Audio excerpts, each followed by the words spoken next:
A Florida Republican lawmaker caused his colleagues to gasp in horror during debate on a bill that was meant to fight wokeness in the military. So during this debate, State Representative Jeff Holcomb said the quiet part out loud. Take a look. ISIS, the Taliban, and Al-Qaeda. Those are the folks who discriminate. We bombed a building in 2017 like we never usually do. We bombed it because they threw homosexuals off that building. Our terrorist enemies hate homosexuals more than we do. They're the ones who discriminate. Our job in the military, our Navy creed, I am committed to excellence and fair treatment of all. That's what we learn in boot camp. That's what we drill into ourselves each and every day while we're in boot camp. Please vote up on this bill. Wow. This guy admits they hate gay people more than we do. Who's we? I would be Republicans. The right wing. Look, I gotta say it. Oh my God, he admitted. There you go. Oops. And I knew what he was trying to say too. He's like, oh, well, hey, we actually bombed a building filled. First of all, like, oh yeah, we're bombing buildings full of ISIS. Aren't we so cool? Yeah. Oh, but we were doing it because they were throwing gay people off the buildings. I mean, yeah, we may hate gay people, but at least we're not murdering them like those terrorists. Oh, those Muslim terrorists is very, very scary, right? That's not much better. I mean, that's not really the flex you think it is. Wow. Look, in reality, what Republicans are doing in Florida and other red states is still getting members of the LGBTQI plus community killed. I mean, at least 32 transgender and gender nonconforming people have been killed in the United States in 2022, according to the Human Rights Campaign, as a result of a lot of these anti-LGBTQ bills, like the one they're pushing in Florida, by the way. There's more. According to the Trevor Project, 86% of transgender and non-binary youth say that recent debates around anti-trans bills have negatively impacted their mental health. Cyberbullying or online harassment has increased. They've also reported that they've stopped speaking to a family member or relative. 42% of them did. 29% didn't feel safe going to the doctor or hospital when they were sick or injured. 29% reported that a friend stopped speaking to them. 24% reported bullying at school. And 15% reported that their school had removed pride flags or other LGBTQ-friendly symbols. And 10% reported an increase in physical assault as a result of these things. Now, there's more. That's generally transgender people. That's transgender and non-binary youth. There's more. Lesbian and gay people also experienced 44 victimizations per 1,000 people in 2022. That was more than twice the victimization rate of straight people, 19 per 1,000 people. But actually, surprisingly, it's bisexual people that get targeted the most. I was unaware of this. So I'm going to show you here a graph. And again, for the entire LGBTQIA plus community, victimization has gone up a lot as a result of all this. But here is chart here. Okay. Now, the rate bisexual people experience victimization at almost 7 times the rate of straight people and almost 3 times the rate of lesbian and gay people. Jesus Christ. Why? I don't understand.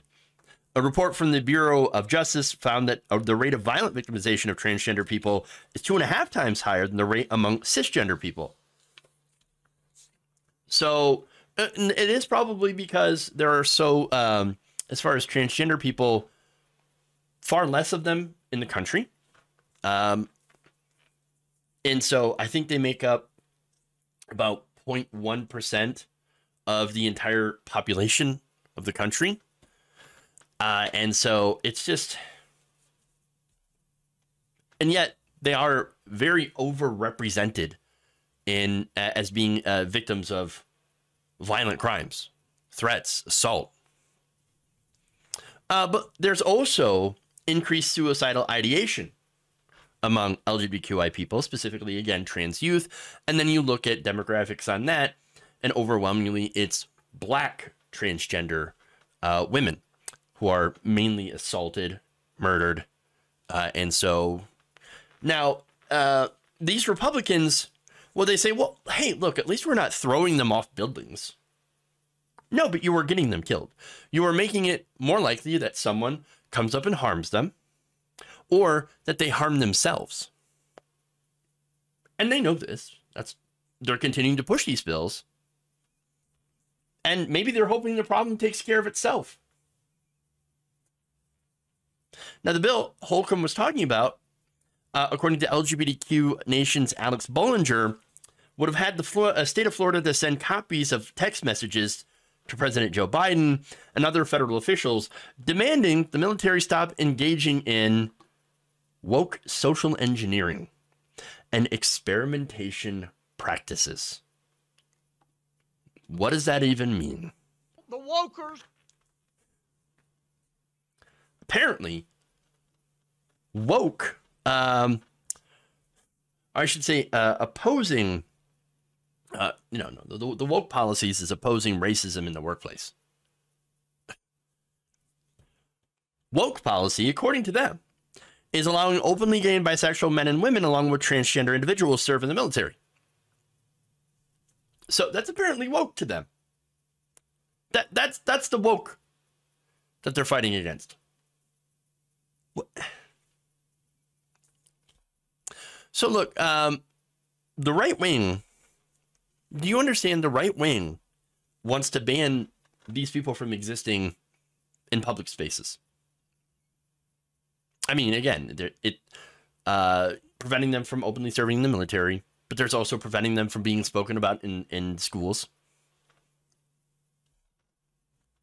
You know, to prevent drag shows, other appearances like that. I mean, it is a systematic erasure of LGBTQ people from society in general. That's what they're trying to do. And do you think that they'll be happy when transgender people, gay people, bisexuals, non-binary, genderqueer, all those people are no longer visible in society? No, they won't be happy. They'll continue.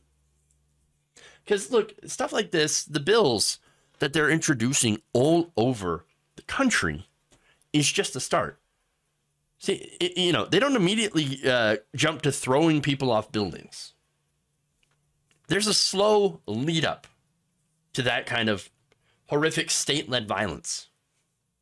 And we've already seen the beginnings of it here in this country. Again, with all of the anti-trans, anti-LGBTQ bills that have been going through these state houses, hundreds and hundreds of them. All of them driven by, of course, fear, hate, not being able to understand, not being able to empathize, see people as human beings, fear-mongering driven by the right wing. At the end of the day, these bills are there to codify the hatred that they're admitting that they feel towards, in this case, gay people, but also trans people, non-binary, everyone that they don't understand. So this is a very real, an unfortunate slippery slope that they continue to take us down with all of these just horrific hateful bills.